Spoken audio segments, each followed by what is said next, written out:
Esta semana, la tertulia de Radio Sefarad.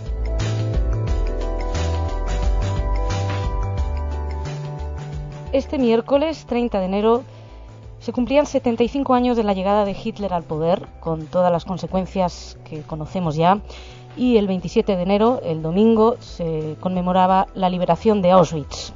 Hemos decidido en esta semana, en la tertulia de Radio Sefarad, hablar especialmente de estas dos fechas, la interrelación entre ellas y sobre todo qué significan hoy, porque hemos estado hablando mucho de memoria, hemos estado hablando mucho de recuerdo, hemos hablado mucho de pasado, pero queremos plantearnos qué significa ese pasado hoy en día, en el año 2008, 75 años después de que se abriera la puerta democráticamente, por otra parte, a la llegada de Hitler, se abriera la puerta al mal absoluto.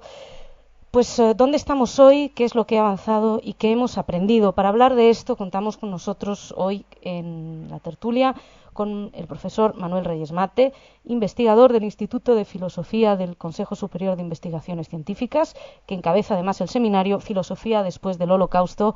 Reyes Mate, muchísimas gracias por atender nuestra llamada. Buenas tardes. Buenas tardes. Y tenemos también con nosotros al profesor de Filosofía, Juan Francisco Rodríguez. Juan Francisco, gracias una vez más en Radio Sefarad por estar aquí. A vosotros. Yo quería empezar planteándoos una pregunta, si os parece, vamos desde un punto de vista casi cronológico. Primero hablar de la llegada de Hitler al poder. Hoy en día estamos oyendo hablar mucho de la democracia, de lo que eso significa. Sin embargo, Hitler llega democráticamente, comentábamos al principio del programa, al poder. Da la sensación de que la democracia ya no es ese antídoto ante los totalitarismos. Reyes Mate, ¿qué opinas? Bueno, yo separaría las dos cuestiones.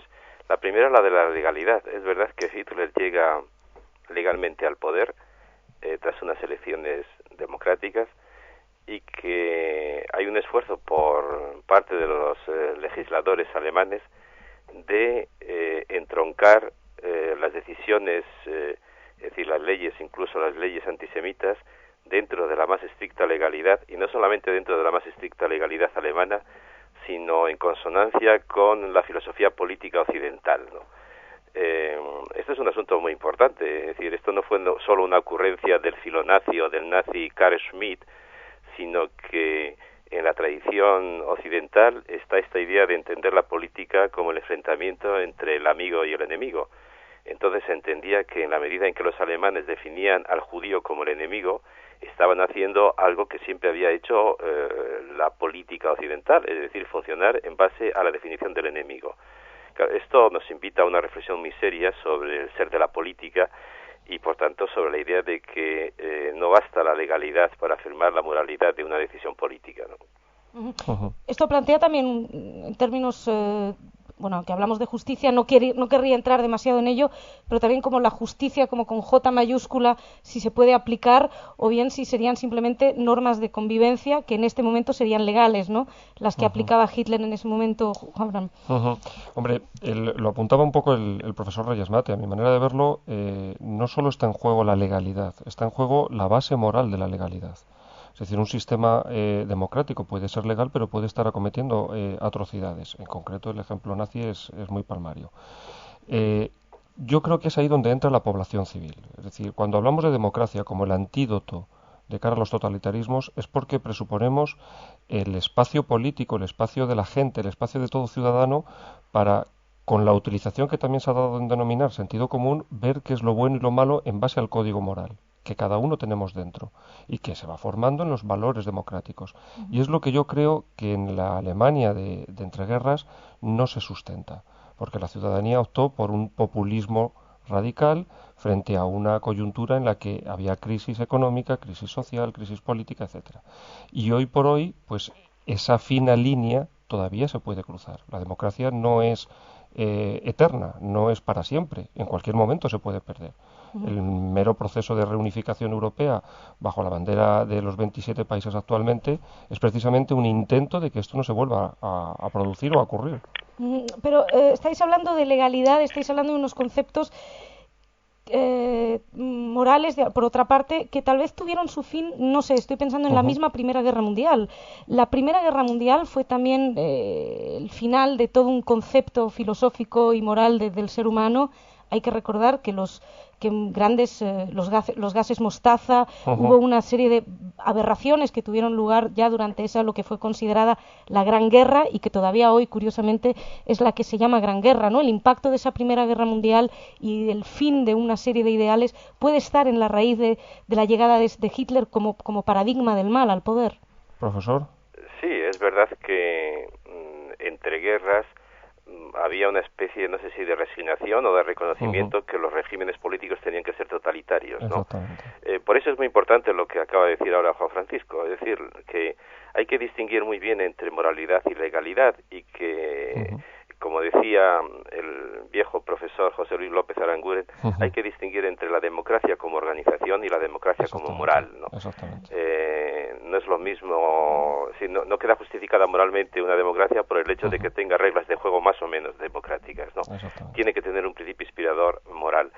Y lo que hay que ver, hay que reconocer, es algo que decía el jurista Norberto Bobbio. Norberto Bobbio, en una reflexión que tiene 15 años después del final de la guerra, que se titula así 15 años después, decía que el principio moral de la democracia es el recuerdo del Holocausto.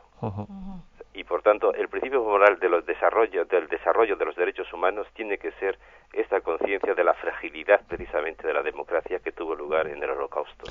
Me quedo con las palabras de Bobbio. Hablamos del recuerdo. Difícil manera de gestionar el recuerdo. Recuerdo, memoria. La memoria solo recuerdo, ¿implica algo más? ¿Hay manera de hacer historia sin memoria?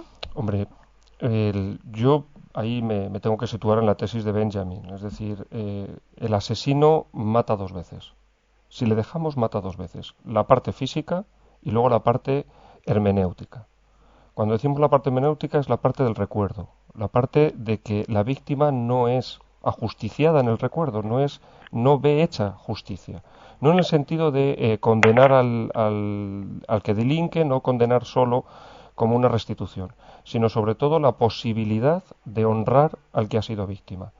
Y yo creo que la memoria no tiene que ser solo en un sentido de vocación piadosa, ni tampoco un grito desgarrado, sino situar las cosas en su sitio, para que el que ha sido víctima tenga por lo menos la dignidad de que su recuerdo siga en pie. Y un recuerdo que es útil para que no vuelva a ocurrir. Es decir, no podemos permitir que los asesinos sigan asesinando hermenéuticamente a sus víctimas.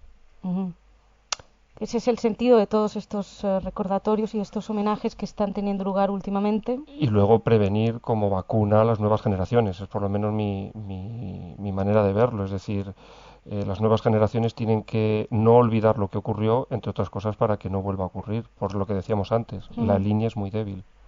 Sí, abundando en lo que dices, yo creo que la Segunda Guerra Mundial ha dejado muchos temas pendientes. Y todavía, yo creo, no hemos sacado ni el 10% de las lecciones que merecen, ¿no? Por razones que conocemos, hubo que construir, o se construyó Europa de espaldas a lo que había ocurrido, y luego ha habido políticas de la memoria que han manipulado perfectamente el recuerdo, interesadamente el recuerdo, ¿no? Y una de las lecciones pendientes y uno de los temas pendientes es precisamente esta relación entre memoria e historia, ¿no? La memoria es una mirada al pasado distinta de la que tiene la historia. La historia, decía precisamente Walter Benjamin, es la lectura que hacen del pasado los vencedores, ¿no? Porque se fijan en los grandes hitos, en los grandes momentos, mientras que la memoria es la memoria de los vencidos. La memoria es la mirada que tienen las víctimas sobre lo acontecido, ¿no? Y esa mirada es fundamental para esa visión moral de la democracia, ¿no? Pero la memoria no se ha convertido en una especie de arma arrojadiza. Estoy pensando, por ejemplo, en España se crea una ley de memoria histórica. Estoy pensando también en los mismos actos de homenaje que han tenido lugar, que bueno, cada uno de los partidos políticos en España en concreto en precampaña aprovechan para hablar de lo que se ha hecho bien su partido, que el otro no recuerda a sus víctimas. ¿No corremos el riesgo de seguir convirtiendo esa memoria en un arma? Hombre, mi manera de verlo, la memoria tiene que, o cuando hablamos de memoria, tiene que abordar la parte histórica, como señala el profesor Reyes Mate, y la parte de la víctima en el sentido de su recuerdo siga vivo y siga en pie y se vaya buscando la fundamentación moral de la democracia. Por eso es bueno, al unir las dos, darnos cuenta, salvando evidentemente todas las distancias, los errores que no se pueden volver a cometer. Y es donde la ciudadanía, en ese sentido moral de la democracia que decíamos antes, tiene que estar alerta. Es decir, frente a los fundamentalismos religiosos, y hoy en nuestros días hay, que se evitan o que se intentan manipular o que están manipulando desde medios de comunicación, desde, en algunos casos, púlpitos, desde lo que tú apuntabas antes de arrojando las víctimas unos a otros. Es decir, todo ese tipo de cosas es la antesala de la pérdida de la moral de la democracia, por no decir la pérdida en sí de la moral de la democracia. Y estamos jugando con fuego, porque la ciudadanía tiene que ser activa. Y cuando decimos que la ciudadanía tiene que ser activa, tiene que ser positiva a la hora de decir esto sí que me lo creo, esto no me lo creo porque esto me hace perder mis valores. Y el fundamentalismo religioso, lo decía antes, la utilización sin escrúpulos y manipulativa de algunos medios de comunicación, las falacias que se vierten a la opinión pública en el todo vale que estamos viviendo, el caso de, pues me viene a la cabeza, lo del hospital de Leganés estos días o otras cosas, o lo del tema de lo del terrorismo ahora con la conferencia episcopal, pues a mí me hacen poner un poco la alerta, se me enciende la bombilla. Pero, perdón, precisamente estás mencionando unas cosas que yo creo que a lo mejor están en otra escala, ¿no? En otro lugar dentro de la memoria. Es decir, ¿no hay algo específico en la memoria de Auschwitz? Sí, evidentemente. Es decir, no hay acontecimiento histórico que tenga comparación con Auschwitz, con la Shoah o con el Holocausto. No hay comparación. Es decir, el punto culminante del drama, del dolor, de lo atroz, está en Auschwitz. Y está en el nazismo, porque además hace una persecución sistemática. Por lo que decía antes, es decir, quieren asesinar y matar dos veces. Quieren eliminar el rastro de todo aquello que sea diferente. Y se ceban especialmente en el pueblo judío. En ese sentido, Reyes, ¿qué importancia tendría el testimonio como arma de memoria? Vamos a ver, la historia maneja archivos y la memoria testimonios, ¿no? Lo que persigue la memoria, y yo creo el sentido último de la memoria, es la actualización de las injusticias pasadas. Decir memoria no es evocar sentimentalmente el pasado. Decir memoria, como decía Primo Levi, es reconocer que siguen vigentes injusticias pasadas y que por tanto no se puede construir el futuro con la misma lógica que produjo el pasado. En ese sentido, Auschwitz es singular porque fue un proyecto de olvido y la única manera de enfrentarse a ese proyecto es valorando precisamente la memoria. Pero esa lección que da Auschwitz, ¿no?, de la importancia moral y política de la memoria, tiene un valor universal. Y por eso hay un antes y un después de Auschwitz. Ya no podemos construir la política como se hacía antes, en base a la producción de víctimas. Entonces, esta lección, ¿no?, es la que cuesta mantener, porque lo fácil es manipular el pasado en función de intereses presentes, donde el pasado, las víctimas del pasado son como combustible para el interés del presente, y eso es lo que ocurre normalmente, ¿no? No hemos entendido que las víctimas son significativas en sí mismas por la injusticia que se les hace, y que esa injusticia sigue vigente, y la vigencia de la injusticia significa una apelación a la moral y la política para que no siga la lógica que produjo precisamente esas víctimas del pasado. En vuestra opinión, la dificultad de enseñar Auschwitz, ¿no?, con esto que estáis comentando, ¿debe ser una enseñanza política, moralista? Porque entiendo que hay que rehuir de alguna manera de la sensiblería por las palabras que está diciendo Reyes. Hombre, tiene que ser una enseñanza, no, profesor, de entrada pedagógica, y para ello se tiene que servir del arma política, es decir, el mero hecho de situar desde Europa el lema para este año, Pensar Europa es pensar la SOA, es darnos cuenta que nosotros, como también diría Horkheimer, somos sobrevivientes de esta injusticia. Es decir, la acción política tiene que ser una acción pedagógica y al mismo tiempo tiene que estar encaminada a restituir la moralidad en los valores ciudadanos.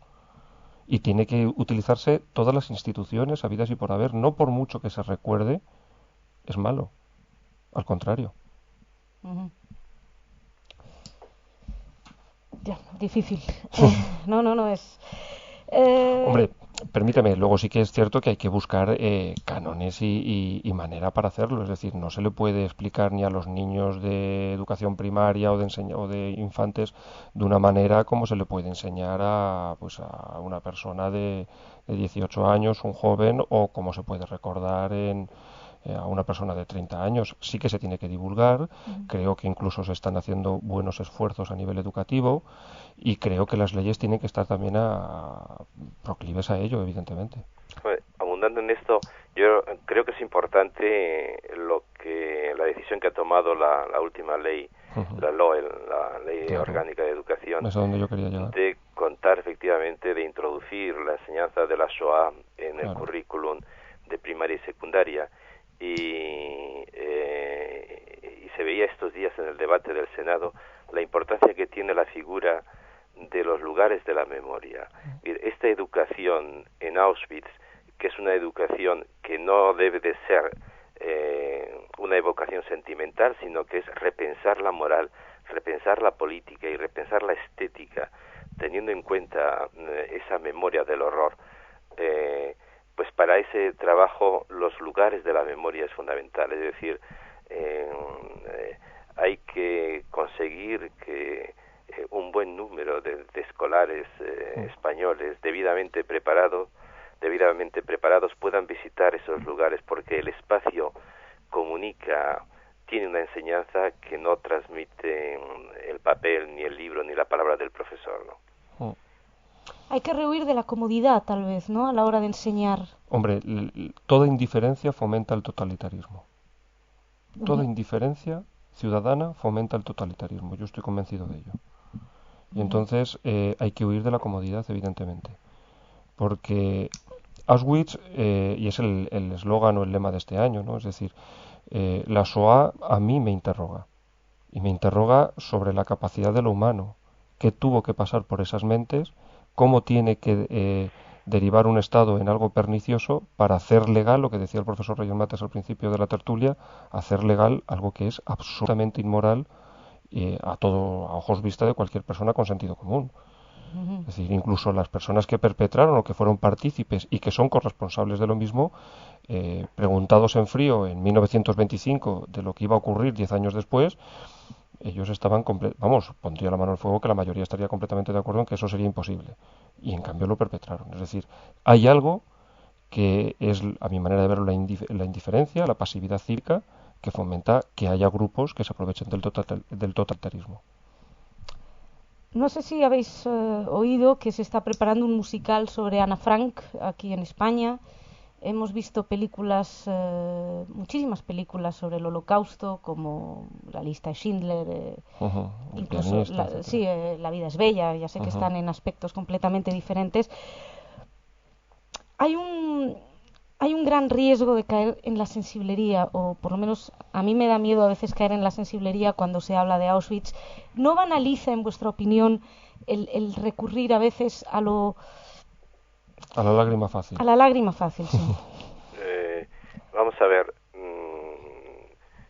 a propósito del cine, que es un medio educativo fundamental, hay que reconocer que hay buenas películas como las que habéis nombrado, pero yo creo que si no se ve Shoah, se ve una película muy diferente, que es la película de Lanzmann, ¿no? Que son 9 horas y media, donde el espectador no va a ver una película, sino que acaba haciendo una experiencia por la naturaleza y la fuerza de ese cine.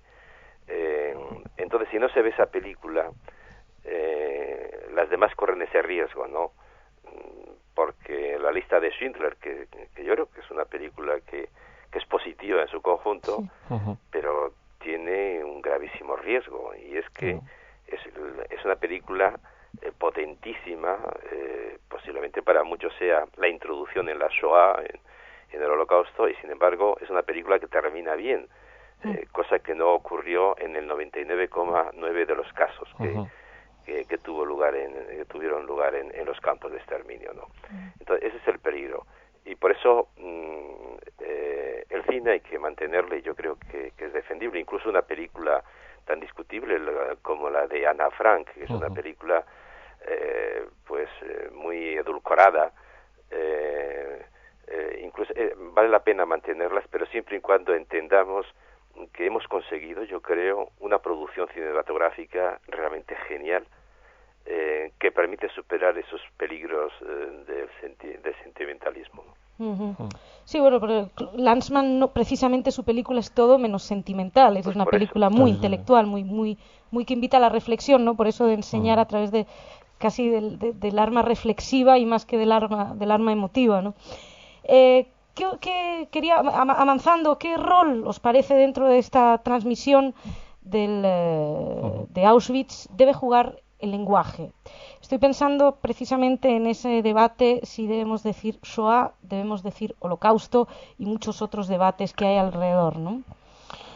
Hombre, yo lo veo en mis clases en el instituto y veo a los alumnos que tenemos hoy en día, que son los que da el tiempo en el que vivimos, ni más ni menos. Y yo soy partidario de adaptar el lenguaje, es decir, explicar la Shoah, explicar el concepto Shoah, yo creo que es un término profundo que interrelacionan excesivamente conceptos, o mejor dicho, intervienen tantos conceptos vividos a lo largo de miles de años, porque está implícita toda una cultura religiosa, está implícita todo un concepto de bien, un concepto de mal, etcétera, en lo que es el término Shoah.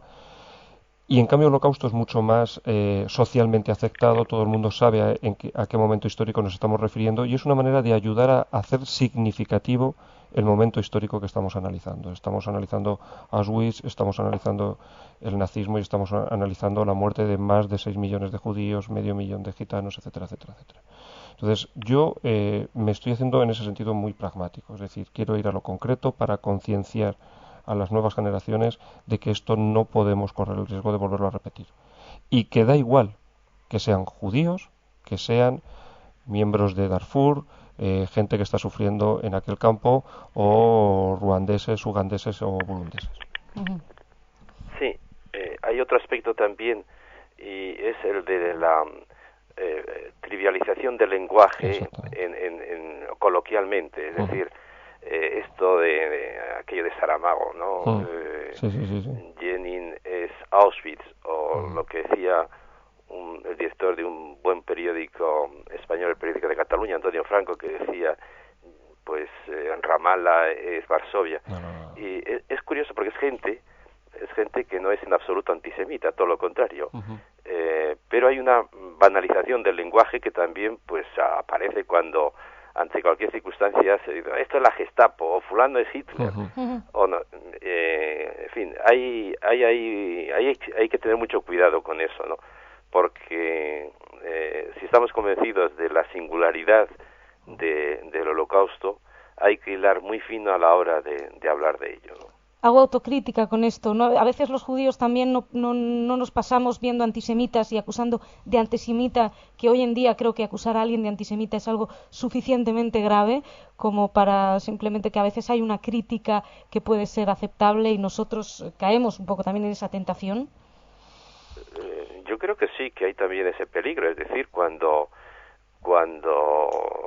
desde el lado israelí, por ejemplo, se pide que se distinga entre lo judío y lo israelí, y que no se diga ese es un tanque judío, ¿no? Sino que es un tanque del ejército israelí. El peligro está también por otro lado, ¿no? Llamar a cualquier cosa antisemita y ya identificar cualquier crítica política a una decisión de un gobierno, sea israelí o sea otro, identificarlo eso con la negación de lo judío, ¿no? O del judío. Sí, todos tenemos ahí que afinar mucho el lenguaje. Sí, debemos reflexionar muchísimo, desde luego. Precisamente, acabas de mencionar el tema de Israel y Palestina. ¿Qué pasa en España que no se puede conmemorar el Holocausto sin que venga algún ser bien pensante a decirte que sí, pero ¿qué pasa con los palestinos en Israel? Hay algo aquí que no hace, que incluso todavía hoy, en estas últimas conmemoraciones, he seguido leyendo algunos artículos de sí, mucho hablar de Holocausto, pero lo que pasa en Gaza es tremendo, ¿no? Parece que no hay manera, aunque cada vez quiero creer que es un poquito menos, ¿no? Bueno, yo creo que es una consecuencia de lo que decía el profesor Reyes Mate. Utilizando la expresión de la magnífica obra de Andahar, En la banalidad del mal, ¿no? Es decir, yo creo que estamos cayendo en esa banalidad de todos los términos, en la banalidad de lo que son los acontecimientos importantes, que al final terminamos mezclando conflictos completamente diferentes. Es decir, es cierto y es real que hay un conflicto entre dos pueblos y un mismo territorio, el del Estado de Israel y el Estado palestino, que se tendrá que resolver a ser posible, y solo yo creo que a través de la intervención de la comunidad internacional. Y otra cosa muy distinta es el tema de Auschwitz. Yo creo que la opinión pública cada vez está siendo más consciente, gracias, entre otras cosas, a este tipo de actos que se están celebrando en torno al 27 de enero cada año, de que estamos hablando de cosas completamente diferentes. Es lo mismo que mezclar, pues, yo qué sé, es decir, la matanza sistemática de ugandeses en África con el conflicto territorial del Congo. Es decir, no tiene nada que ver. Una cosa es una cuestión solo y exclusivamente político, por intereses internacionales, y otra cosa es el dolor de lo atroz. Ahora bien, en España es que también hay una tradición pues muy antiamericana, por un lado, de pues unas élites bien pensantes, hay que decirlo, que además el Estado estadounidense pues privilegia económica, militarmente al Estado de Israel por todo lo que es Oriente Medio, que todo el mundo también conocemos. Entonces, yo creo que en España, como estamos en una situación en la que todo se utiliza, en la que estamos cada uno desde los medios de comunicación no son libres, responden a intereses económicos y intereses partidistas, pues estamos en esa mezcla de que el todo vale. Pero sí que creo o quiero pensar que la opinión pública es más o menos razonable en el sentido de que sabe identificar conflictos completamente diferentes. A todo el mundo, utilizando la película que antes analizaba, la película La lista de Schindler, porque entiendo que la película La Shoah no la ve todo el mundo, nos conmueve y nos deja atónitos, y a nadie se nos ocurre pensar que eso se está produciendo hoy en el Estado palestino, ni de lejos. Hay también mucha ignorancia, porque esa efectivamente es una pregunta que no falla, ¿no? Cuando se hablan de estos temas, no falla esa pregunta. Y lo que hay es mucha ignorancia unida a una cierta mala fe. Y quiero decir lo siguiente: se ignora que el conflicto palestino lo hemos creado los europeos. Exactamente. Creo que es muy importante ver esto, ¿no? Y no juzgar ese conflicto como si fuera un asunto de terceros, que ahí están y se han encontrado y andan peleándose. El conflicto palestino lo hemos creado los europeos porque, como escribía el filósofo judío alemán Moses Mendelssohn, el pueblo judío, desde la diáspora, tenía interiorizado y sistematizado el vivir en diáspora. Quería vivir pacíficamente entre otros pueblos, y eso le ha sido imposible. Y le ha sido imposible porque, empezando por Inglaterra, siguiendo por Francia y luego España, hemos ido expulsando sistemáticamente al pueblo judío de nuestros territorios, ¿no? Y eso es lo que lleva luego a pensar en una patria. Entonces, ese pueblo lo hemos creado, ese problema lo hemos creado nosotros, y por tanto tenemos que sentirnos implicados y responsabilizados totalmente del problema, ¿no? Como españoles también podemos considerarnos europeos en ese sentido, o hemos vivido demasiado de espaldas bueno, claro, la expulsión sí, pero lo que es la última parte de la historia europea, pienso en la Segunda Guerra Mundial, hay como una sensación en España que la Shoah es un tema entre judíos y alemanes, ¿no? Hombre, yo sinceramente, es decir, además yo aquí sigo al maestro Sartre, no corresponde al pueblo judío hacer una liga militante contra el antisemitismo. Es decir, el antisemitismo es un genocidio. Es decir, permitir que se pueda asesinar sistemáticamente a un pueblo es un genocidio. Y eso es un asunto nuestro, es un asunto de todos. No es un asunto de los judíos. Y sí que es cierto que, al igual que lo que ocurre en Roma, lo que ocurre en París y lo que ocurre en Berlín es un asunto español, y lo vemos con una relativa distancia, el mero hecho del proceso de unificación europea nos hace más copartícipes, y eso las nuevas generaciones lo van teniendo.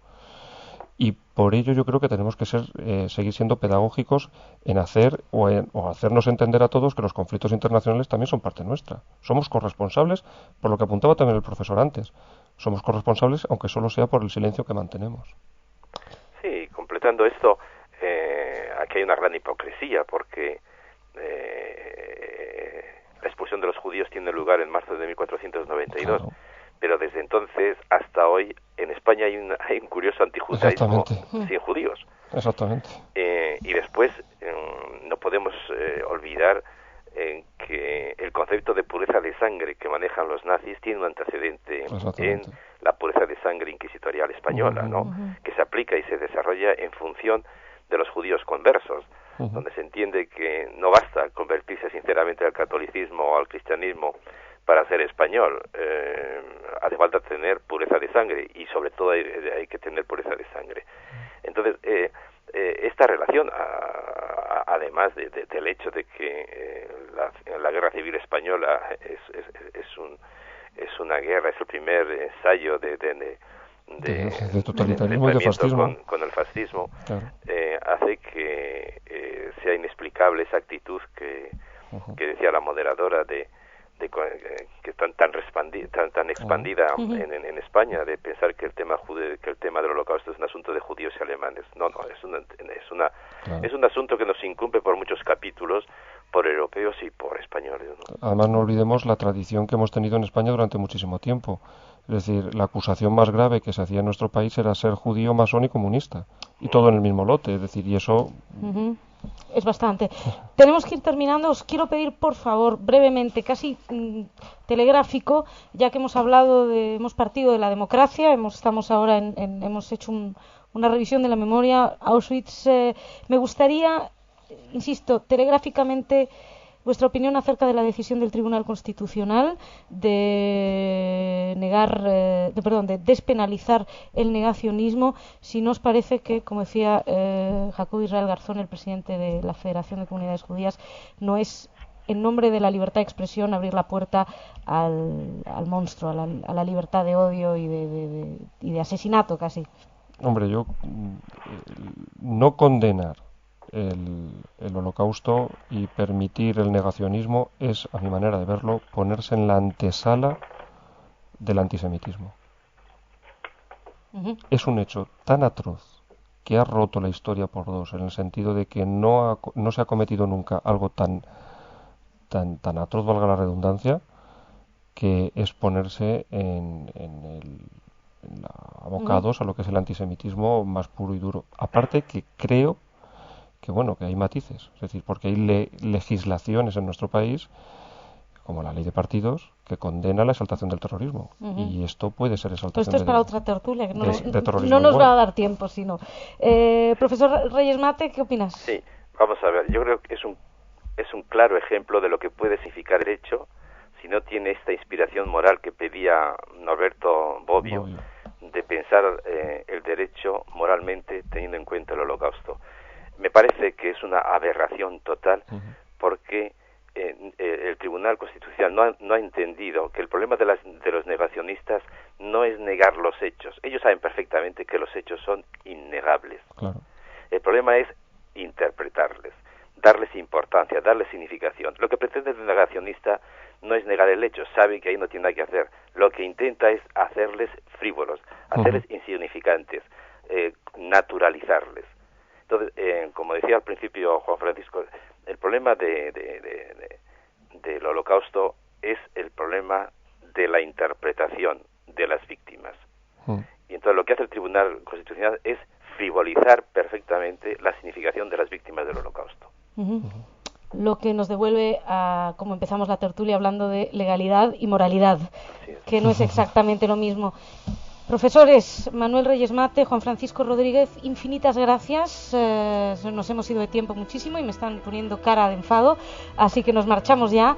Señoras, señores, muchísimas gracias por estar ahí. La semana que viene en otra tertulia, en otra esta semana.